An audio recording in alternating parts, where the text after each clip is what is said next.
In this video, I will prove the product rule. First, let's let h of x equal f of x times g of x.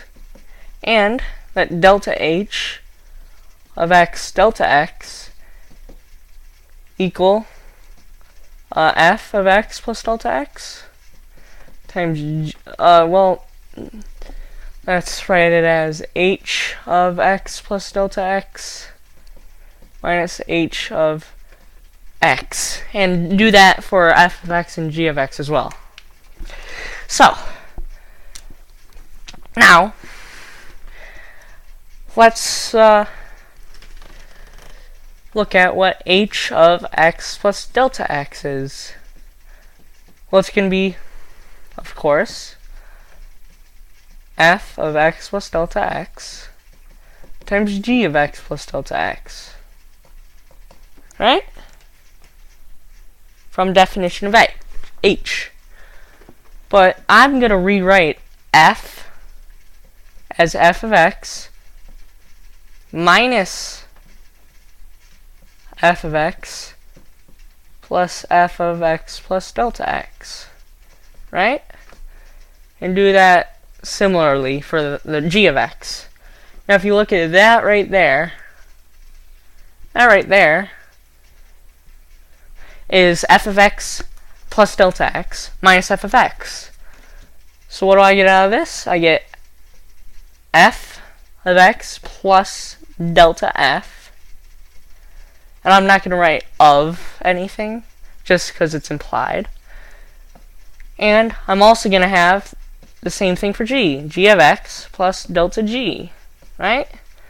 Oh, but look at that. I can run it through.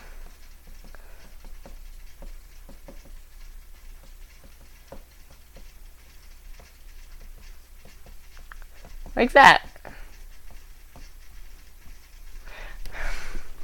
Okay? Now, let's subtract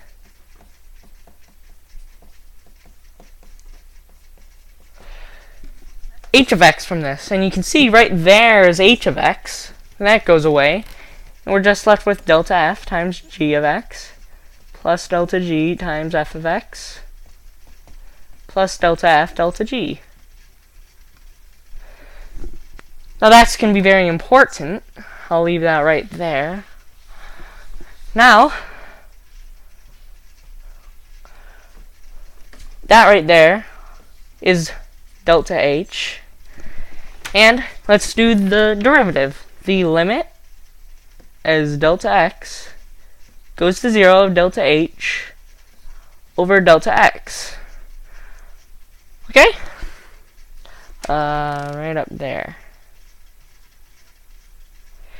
Okay. Let's substitute in for what we have. So we're going to have, this is going to be delta h. So it's going to be delta f times g plus delta g times f plus delta f delta g. Right? All of that over delta x. I'm not going to bother writing of x. Okay? So now let's separate this up into multiple little things. I can erase that now. Okay, so I'm going to have delta f over delta x times g of x. I'm writing it like this for a very specific reason. Plus the limit as delta x goes to 0 of delta g over delta x times f of x. I don't know why I've gone back to writing f of x plus the other term. But if you look at this right here, that doesn't depend on the delta x. That doesn't depend on the delta x. That right there is f prime of x times g of x. Right there is going to be g prime of x times f of x. Right? What was the other term going to be? Let's plus other term. Now I'm going to talk about what the other term was. It's going to be that, the limit, delta x goes to 0, of delta f times delta g over delta x. Now what I'm going to do is I'm going to write it as limit as delta x goes to 0 of delta f over delta x times delta g over delta x times delta x. Right? And because all these limits are going to be defined, I can just multiply each limit by them separately. Right?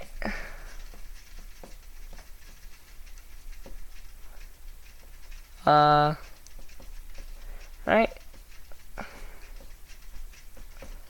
And then we're going to have times the limit of delta x goes to 0 of delta x.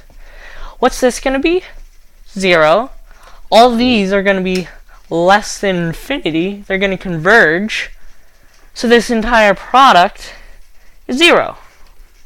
So that little term on the end means absolutely nothing.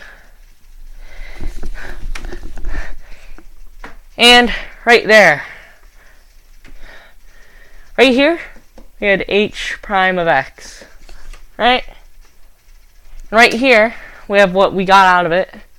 So we have h prime of x, or let's write h as f times g prime of x equals f prime of x times g of x plus f of x times g prime of x.